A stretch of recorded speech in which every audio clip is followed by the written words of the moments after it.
అందరికీ నమస్కారం. రాష్ట్ర ప్రజలకి, శ్రేయభిలాషులకి, ప్రతి ఒక్కళ్ళకి వైఎస్ జగన్మోహన్ రెడ్డి గారు విమర్శించాలంటే ఒక కూటమి ప్రభుత్వాన్ని దానికి ఒక సమయం, సందర్భం అని ఒకటి ఉంటుంది. ఏది ఏమైనా అయినా శవాలు లేస్తే తప్ప రామబంధువులు బయటికి రావటం లేదు. అది రానట్టు ఏది అయినా శవం కనపడాలి. శవం కనపడితే వాళ్ళు బయటికి వస్తారు, లేకపోతే రాదు. మరి ఇప్పుడు ఎవరో చనిపోయారు అంటారు. మరి ఆయన దగ్గర లక్షల కోట్లు ఉన్నాయి కదా, ఇవ్వచ్చు కదా. ఇవ్వటానికి చేత కాదు, ఇవ్వలేరు.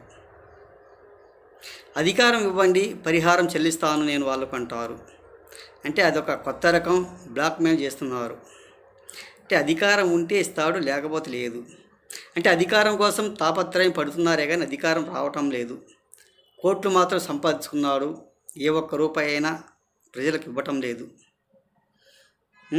అంటే అవి ప్రజల చేత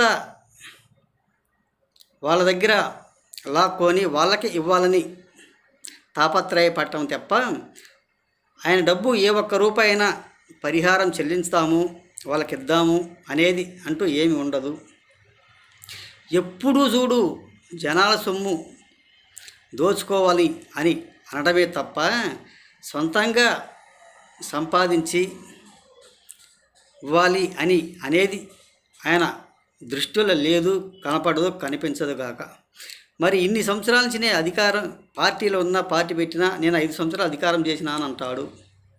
ఇన్ని సంవత్సరాల నుంచి రాజకీయాలు ఉన్నానంటాడు. మరి ఏ ఒక్క రూపాయి అయినా పంచాడా? పంచలేదు కదా. ఎవరికైనా కానీ ఆయన పంచకూడదు అని అనుకుంటాడు. మరి పవన్ కళ్యాణ్ గారు కష్టపడి సంపాదించుకున్న సొమ్మే కదా ఆయన పంచుతున్నాడుగా.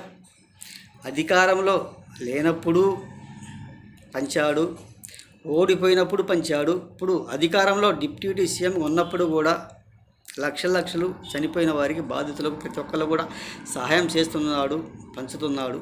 మరి ఆయన మీద ఎందుకంత సీరియస్ అవుతున్నాడు ఒక్కసారి ఆలోచించండి. ఆయన ప్రతిదానికి సీరియస్గా అవటానికి రెడీగా ఉంటాడు, అవుతూనే. ఇది సహజమేనా?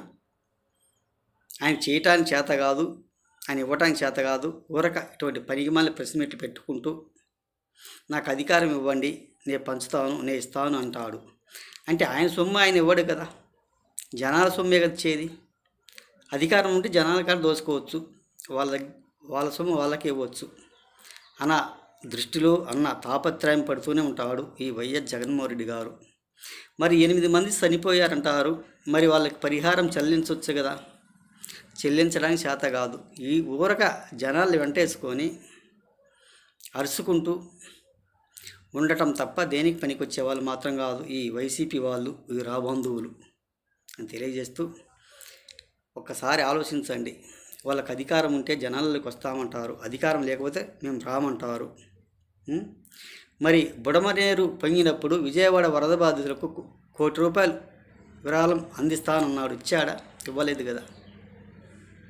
ఊరకు పనికి మాలిన ప్రశ్న పెట్టుకుని జనాలలో అరుచుకుంటూ ఉండటం తప్ప దేనికి పనికొచ్చే వాళ్ళు మాత్రం కాదు కదా. వాళ్ళకు ఆ రోజు ఇస్తానన్నాడు, ఏ ఒక్క రూపాయి కూడా చెల్లించలేదు. ఒక్కసారి ఆలోచించండి, ఒక్కసారి గమనించండి అని తెలియజేస్తూ ఏది ఏమైనా ఆయనకు అధికారం కావాలి. అధికారం ఉంటేనే ఏది ఏమైనా చేయగలుగుతాడు. జనాల సొమ్ము తీసుకొని జనాలకు ఇస్తానంటాడు కానీ సొంతంగా ఇచ్చేది అంటూ ఏమీ, ఇది భ్రమ, మీ భ్రమ అని తెలియజేస్తూ రాష్ట్ర ప్రజలకి, శ్రేయభిలాషులకి, ప్రతి ఒక్కళ్ళకి హృదయపూర్వక ధన్యవాదాలు.